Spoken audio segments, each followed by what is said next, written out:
우리 오늘 함께 보실 말씀은 열왕기상 14장 9절 말씀입니다. 열왕기상 14장 9절 말씀. 자, 찾으셨으면 한 목소리로 읽겠습니다. 시작. 너는 너보다 앞서 살았던 모든 사람 아닌가요? 같이 읽겠습니다. 시작. 너는 너보다 앞서 살았던 모든 사람들보다 더 악을 행했다. 네가 너 자신을 위해 다른 신들을 만들고 우상을 빚어 내 진노를 자아내고 나를 내 등 뒤에 버렸다. 아멘. 아멘. 절대로 여러분이 이렇게 했다는 얘기 아닙니다. 오해하시면 안 됩니다. 우리가 지금 열왕기상 계속해서 우리가 묵상하고 있는데요. 열왕기상 묵상하면 반복해서 등장하는 단어들이 좀 있죠. 그 중에 우리가 오늘 여러분하고 같이 살펴볼 단어는 하나님을 진노하게 하다라는 단어인데, 이게 히브리어로는 한 단어입니다. 한 단어. 히브리어. 그래서 하나님을 화나게 하다 이런 뜻입니다. 우리 좀 고상하게 표현해서 하나님을 진노하게 하다 하지만 실은 하나님을 화나게 하다. 그래서 하나님을 화나게 하다. 제가 정신건강의학과 관련돼서 정보를 좀 찾아봤어요. 사람들이 언제 분노를 느끼냐? 언제 분노를 느끼냐? 이게 사실 분노하고 우울하고는 같이 오는 거랍니다. 우울증은 분노 때문에 오는 거랍니다. 저도 새삼스럽게 이번에 자료 조사하면서 봤는데, 우리가 우울증 그러면 뭔가 좀 다른 거하고 분노하고는 다르다고 생각하는데 정신과에서는 같은 거랍니다. 밖으로 표현하는 걸 분노, 안으로 표현하는 것을 우울이라고 한답니다. 그래서 우울증은 분노의 또 다른 표현의 방법이라고 이야기합니다. 그래서 너무 분노해서 너무 우울해서 많은 사람들이 자기 목숨을 버릴 만큼, 지금 대한민국의 사망률 1위가 자살이잖아요. 우울증으로 특히 인한 자살이 가장 많다고 합니다. 그래서 제가 자료를 찾아보니까 정신건강의학과에서 이야기하는 이 분노, 이 화를 일으키는 8가지 요소가 있답니다. 우리 사람들, 우리 일상 살아가는 데 있어서.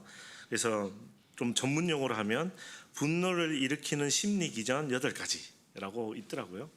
첫 번째가 뭐냐? 인간관계랍니다. 인간관계로 인해서 사람들이 많이 분노한답니다.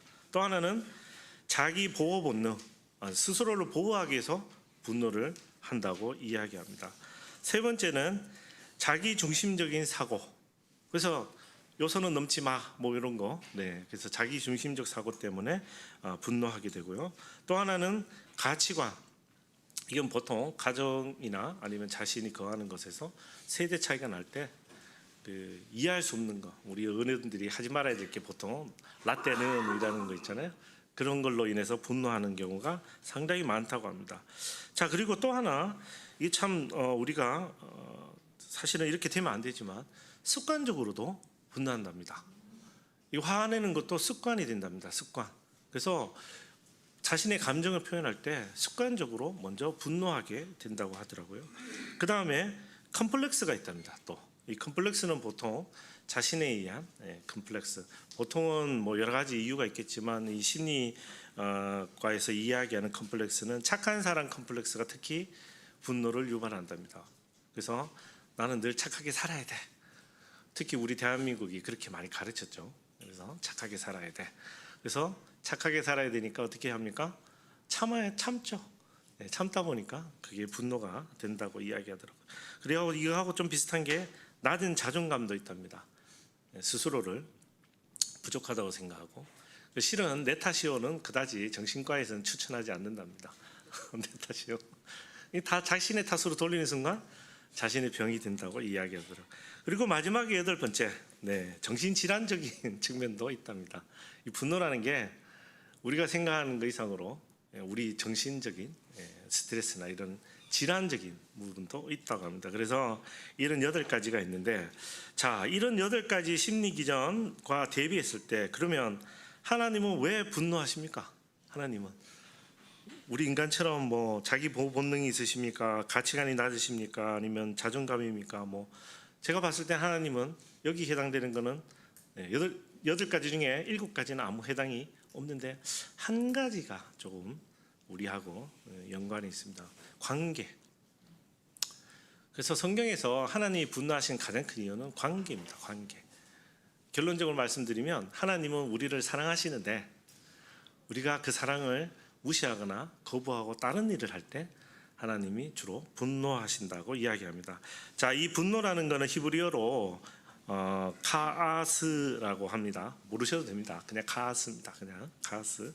그래서 이 동사는 분노하게 하다라는 뜻이 있습니다.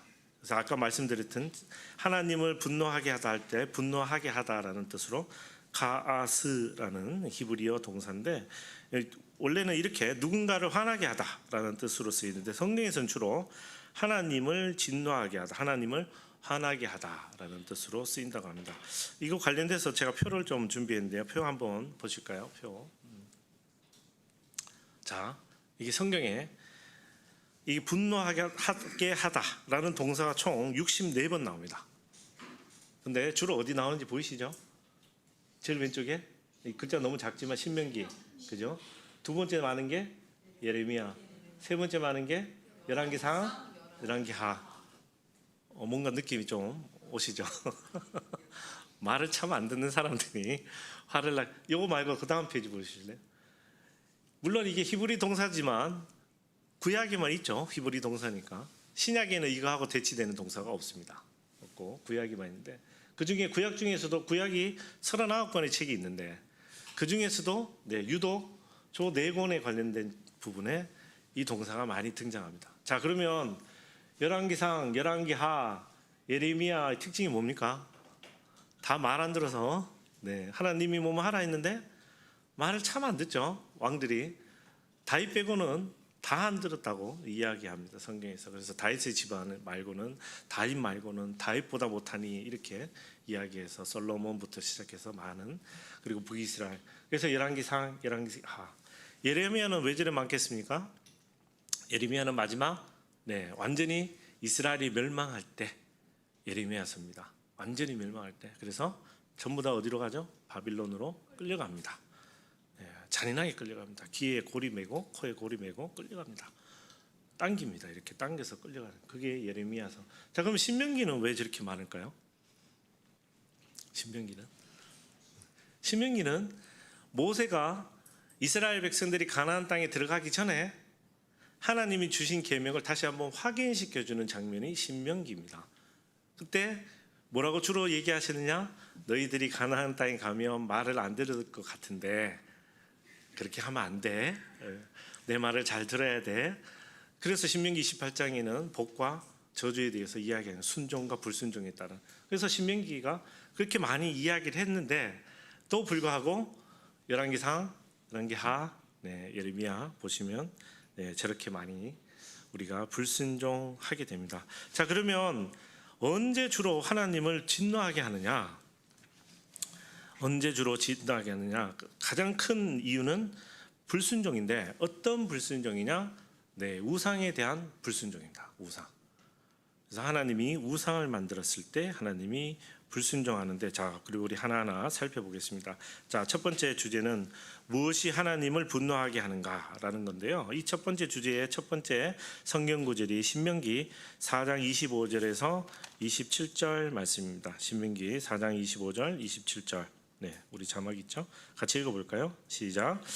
너희가 아들을 낳고 손자를 낳고 그 땅에서 오랫동안 살 것이다.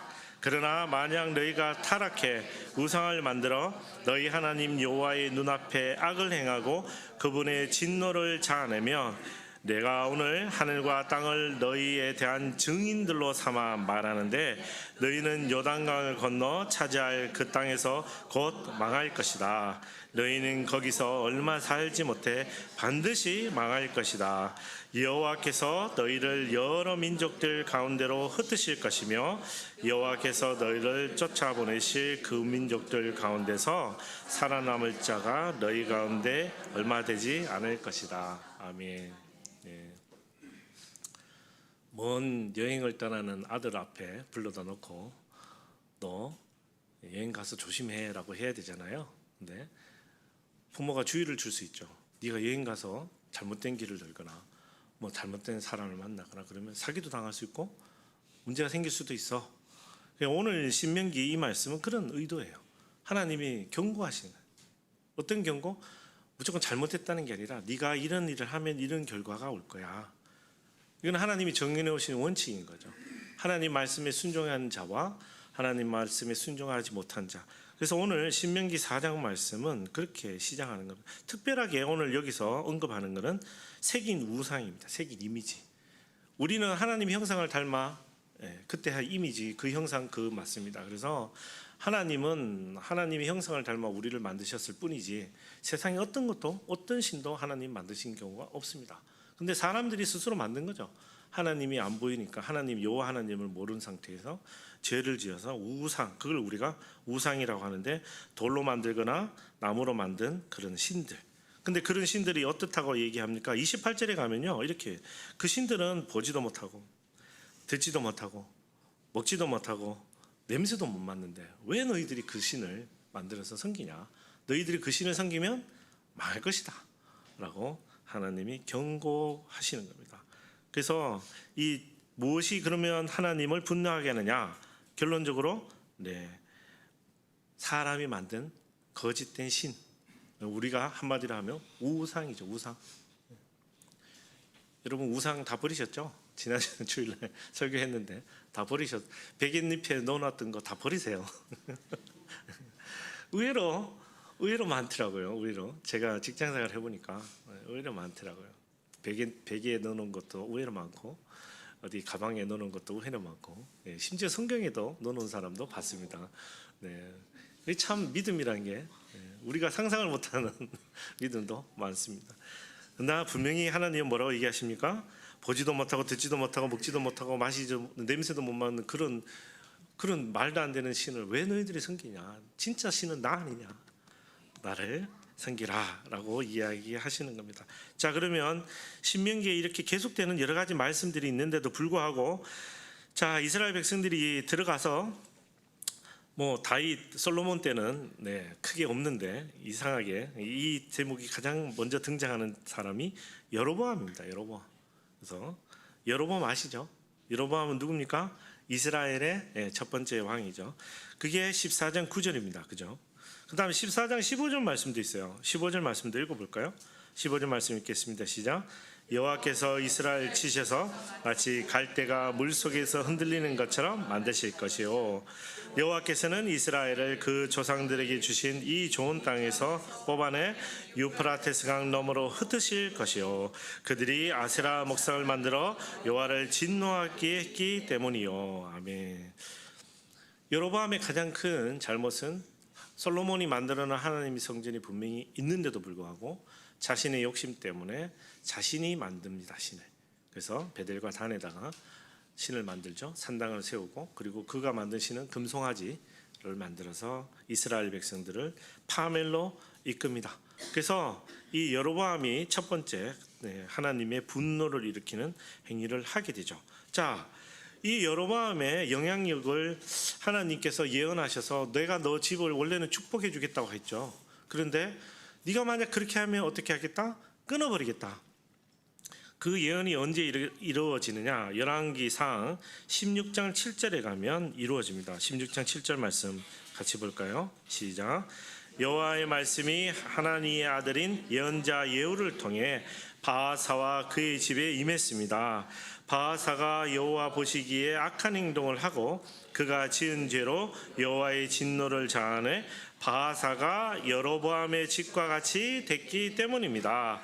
게다가 그는 여로보암의 집안을 멸망시키기까지 했습니다. 아멘.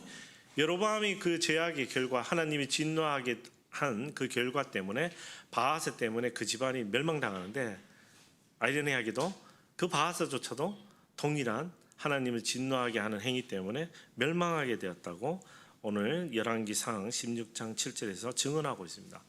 그 다음에 지난 주일날도 말씀드렸지만 여로보암이 그 죄의 결과가 언제 그 예언이 이루어집니까?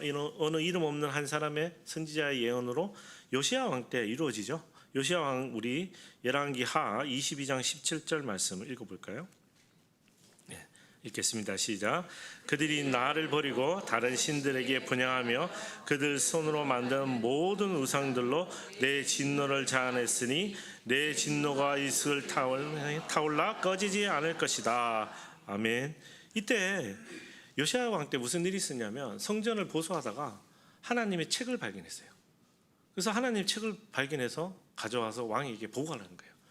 왕이야, 이런 걸 발견했습니다. 그리고 읽어봐라. 그랬더니 읽었더니 너무 요시야가 마음이 찢어지는 마음에 아주 깊은 회개를 하는 장면이 나옵니다. 이 장면이 나올 때가 열왕기하 22장 17절 말씀입니다.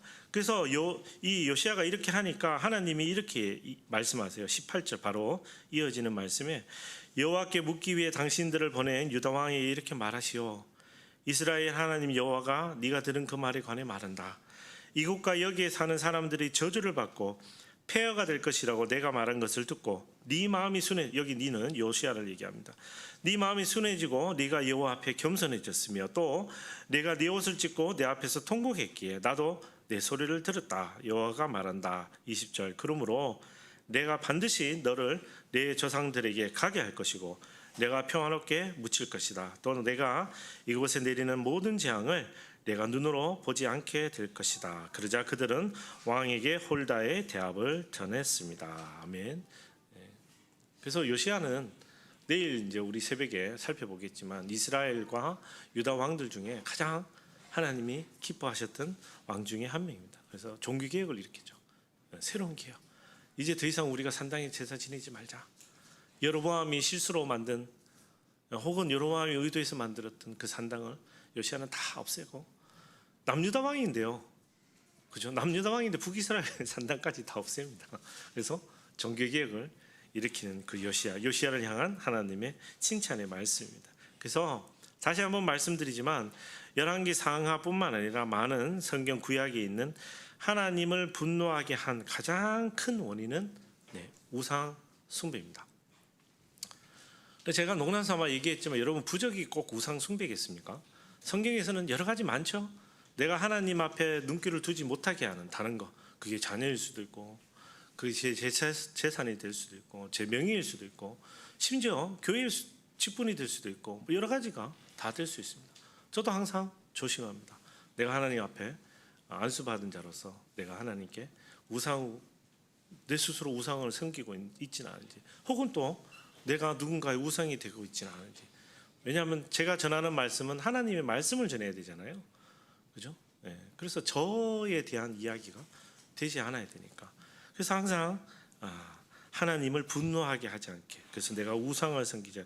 그게 나무든 돌이든 혹은 다른 형체를 가진 무형태든 어쨌든 하나님 앞에 우상을 가지면 안 됩니다. 그게 하나님의 분노를 일으킨다는 거죠. 자, 그러면 하나님의 분노를 일으키는 게 뭔지 우리 우상인 것을 지금 방금 묵상했습니다. 자, 그러면 왜 하나님이 우상 때문에 분노하시냐? 왜 하나님이 우상 때문에 분노하시는지를 우리가 이해를 하면 오늘 말씀이 더 의미 깊을 것 같아요. 자, 하나님이 우상 때문에 분노하고 화내시는 거는 지금 보셨어요, 그죠? 그리고 열왕기상, 열왕기하, 예레미야 그리고 신명기에 걸쳐서 많은 사람들이 그것을 순종하지 못했음을 또 우리는 봤다고. 자, 그런데 하나님 왜 다른 분노할 일 많잖아요. 우리 죄를 우상만 숭배합니까? 죄짓는 일 많잖아요. 근데 왜 하필 하나님 우상에 대해서 그렇게 특별하게 분노하셨을까? 자, 그래서 두 번째 주제는 이거예요. 하나님 분노의 원천은 무엇인가? 왜 하나님이 분노하셨는가? 자, 시편 78편 58절 말씀을 읽어보면 우리가 좀 명확하게 알 수 있습니다. 자, 시편 78편 58절. 자, 같이 읽겠습니다. 시작. 산당을 만들어 하나님의 진노를 자아냈고 조각생 우상들로 그분의 진노심을 일으켰다. 아멘. 하나님 우상 때문에 지금 진노하신 거죠. 근데 하나님 뭐라고 얘기하십니까? 그 우상들로 그분의 질투심을 일으켰다. 하나님 질투하시는 분이시래요. 근데 뭐 때문에? 우상 때문에. 네. 그래서 우리가 하나님과의 관계에서 우리가 하나님에 향해야 되는 사랑이 하나님에게 온전히 가지 못하고, 그래서 우리가 만든, 우리 손으로 스스로 만든 말도 안 되는 우상에게 우리의 사랑이, 우리의 애정이 가는 걸 하나님이 어떻게 하신다고요? 질투하신다고 이야기합니다. 여러분, 이게 굉장히 놀라운 장면 아닙니까? 하나님 뭐가 아쉬워서 질투하십니까? 이거 오늘 주만 우리 하나님 건데, 하나님 그러셨잖아요. 다 없애고 내가 너 후손으로 모세한테도 얘기하고 노아한테도 얘기하고 하실 수 있는 분이잖아요.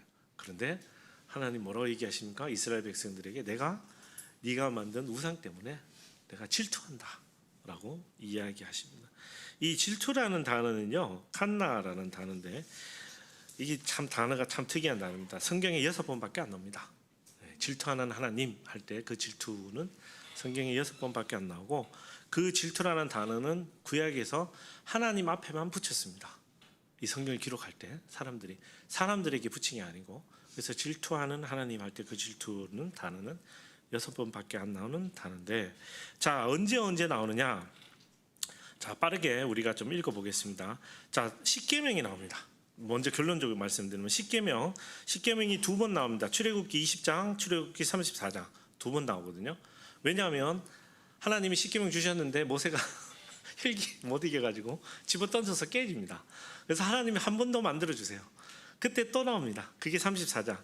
모세가 20장에서 받고 깨먹은 거를 34장에 한 번 더. 그래서 20장 5절, 34장 14절 우리 같이 읽어볼까요? 먼저 20장 5절 말씀 읽겠습니다. 시작. 너는 그것들에게 절하거나 예배하지 마라. 내 하나님 나 여호와는 질투하는 하나님이니 나를 미워하는 자들에 대해서는 아버지의 죄를 그 자식에게 갚되 3대 4대까지 갚고. 이게 첫 번째 십계명 주시고 하나님이 말씀하십니다. 질투하시는 거예요. 우상에게 우리가 예배하고 절하면. 여러분, 우상에게 절하고 예배하시면 안 됩니다. 네, 그리 아니하시는 여러분 되시기를 축복합니다. 네, 자, 그 다음에 두 번째 태블릿을 주셨을 때, 십계명 주셨을 때 34장 14절 말씀 읽겠습니다. 시작. 다른 어떤 신에게도 경배하지 말라. 여호와 내 이름은 질투니 나는 질투의 하나님이다. 아멘. 저는 하나님이 이런 말씀해 주셔서 너무 감사해요. 네. 아니, 이게 어디 삼류 소설에는 나오는 제목이잖아요. 내 이름은 질투니. 근데 하나님이 그렇게 우리를 사랑하신대요. 그래서 여호와 내 이름은 질투니 나는 질투의 하나님이다. 얼마나 하나님 우리를 사랑하시면 하나님이 이렇게 피 끓는 심정으로 얘기하시는 거는, 그죠? 그래서 34장 14절에 하나님은 질투의 하나님. 자, 이보다 더 한 표현도 하나님 쓰십니다. 신명기 4장 24절에 가면 이렇게 쓰세요. 우리 신명기 4장 24절 읽어볼까요? 시작. 너희 하나님 여호와께서는 살라버리는 불이시요 질투하시는 하나님이시다. 아멘. 너무너무 질투하셔서요, 나쁜 짓을 보면 다 불살라버리시겠다고 해요. 우리 한국말로 하면 눈 뜨고 못 보겠다, 이런 뜻이에요. 내가 너희들의 그 잘못된 사랑을, 우상을 향한 그 사랑을 내가 눈 뜨고 못 보겠다. 나 다 불살라버리겠다. 소멸시키겠다. 그래서 하나님은 소멸시키는 하나님이라고 스스로 이야기하세요. 질투하시는 하나님. 이게 신명기 5장 9절에 가면 다시 한 번 더 등장합니다. 신명기 5장 9절 읽어볼까요? 시작. 너희는 그것들에게 절하지도 말고 경배하지도 말라. 나 너희 하나님은 질투하는 하나님이 나를 미워하는 사람의 죄를 갚되 아버지의 죄를 3, 4대 자손에까지 갚고. 아멘. 그래서 계속해서 하나님이 선언하신 거, 내가 너희를 너무 사랑한다. 너무 사랑한다. 그러니까 제발 하지 마라. 제발 하지 마라는 뜻이에요. 이게 읽다 보면 하나님이 내가 너를 너무 사랑하니까 제발 하지 마라. 제발 하지 마라. 그 다음에 6장 15절에 가면 또 이렇게도 얘기했어요. 6장 15절 우리 같이 읽어볼까요? 시작. 너희 가운데 계시는 너희 하나님 여호와는 질투하시는 하나님이시니 그분의 진노가 너희에게 일어나서 그분께서 너희를 그 땅의 지면에서 멸망시키실 것이다. 아멘. 이게 잘못 읽으시면 안 됩니다. 하나님 너희를 질투해서 너희를 없앤다는 게 아니고 내가 너희를 너무 사랑해서 너희가 죄 짓는 것을 눈뜨고 못 보겠다. 이런 말씀이세요. 아까 읽으셨던 소멸시키는 하나님. 신명기 5장 9절은요. 신명기 5장 그 자체가 십계명을 다시 선언하는 구절이고, 신명기 6장은 하나님의 가장 큰 계명입니다. 예수님한테 사람들이 찾아와서 예수님 가장 큰 계명이 뭡니까? 이렇게 거들먹거리면서 물었을 때 예수님이 두 가지 얘기를 하십니다. 첫째, 네, 하나님을 사랑하고, 둘째, 이웃을 사랑. 그 하나님을 사랑하는 계명을 예수님이 어디서 인용하셨냐면 신명기 6장에서 인용하십니다. 그 계명이 첫 번째 되는 계명. 자, 그러면 다시 복습하는 의미에서 하나님 왜 분노하신다고요? 우리가 우상을 만들어서.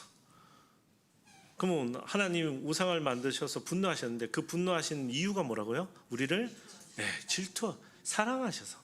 사랑하기 때문에 질투하죠. 여러분, 사랑하지 않는데 질투할 수 있습니까? 그럼 말이 안 되죠.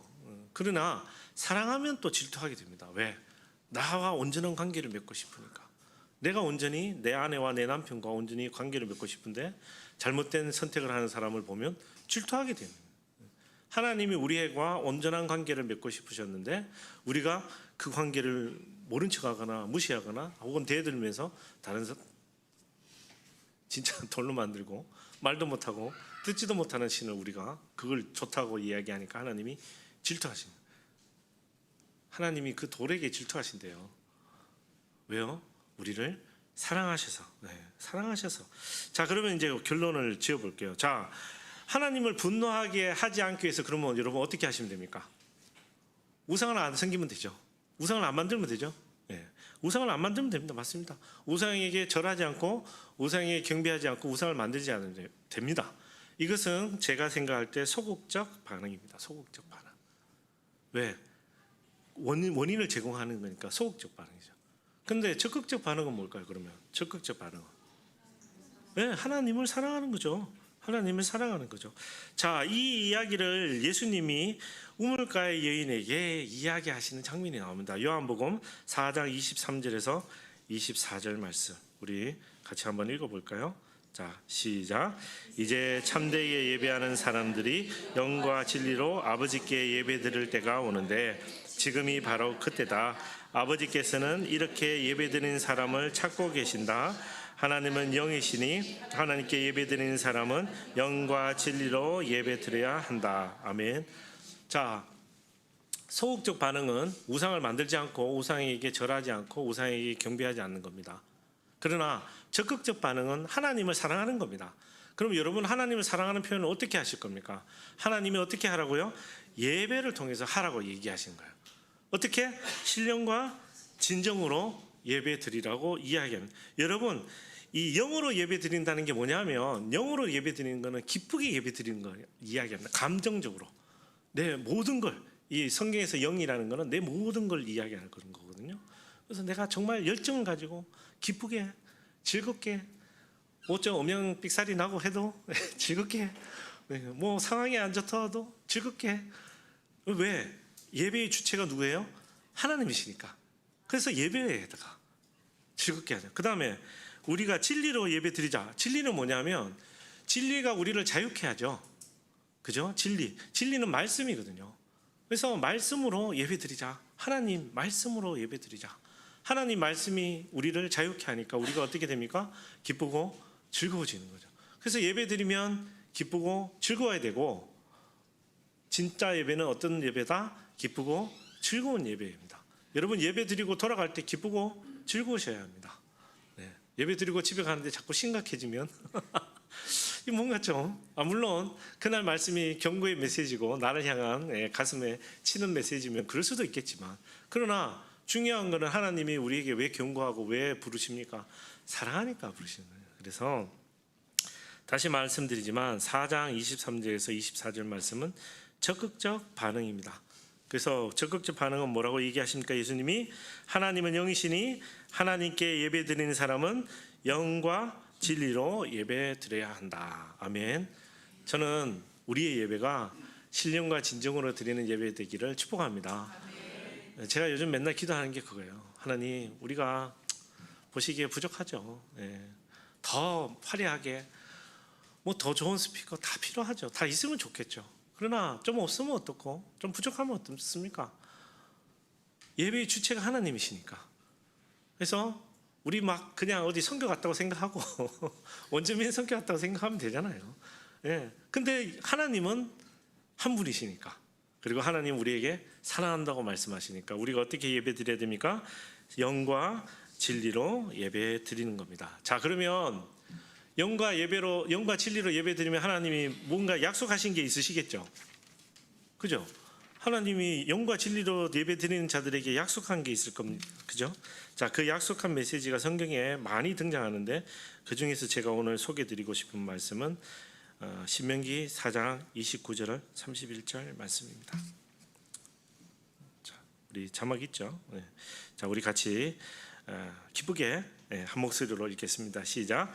그러나 거기서 너희가 너희 하나님 여호와를 바라고 너희 온 마음과 온 영혼을 찾으면 너희는 그분을 만나게 될 것이다. 너희가 고난 가운데 있고 이 모든 일들이 너희에게 일어날 때 너희가 만일 너희 하나님 여호와께 돌아와 순종하게 되면 너희 하나님 여호와께서는 긍휼이 많으신 하나님이시니 너희를 포기하거나 멸망시키거나 맹세를 확증해 주신 너희 조상들과의 언약을 잇는 일이 없으실 것이다. 아멘. 네, 저는 이 말씀이 우리 교회 가운데 일어나기를 간절히 소망합니다. 네, 예배가 회복되면요, 뭐라고 그러세요? 네, 너희 긍휼이 많으신 하나님이시니 결코 포기하지 않으시고 멸망시키거나 맹세로 확정해 주신 너희 언약을 잇는 일이 없으실 것이고, 특히 29절에 너희가 너희 하나님 여호와를 바라고 너희 온 마음과 온 영혼으로 찾으면 너희는 그분을 만나게 될 것이다. 아멘. 하나님 만나는 여러분 되시길 축복합니다. 우상을 통해서 만나는 거 아닙니다. 예배를 통해서 만나야 됩니다. 네, 신령과 진정으로 예배드릴 때 우리가 하나님을 만나게 되는 것입니다. 아멘.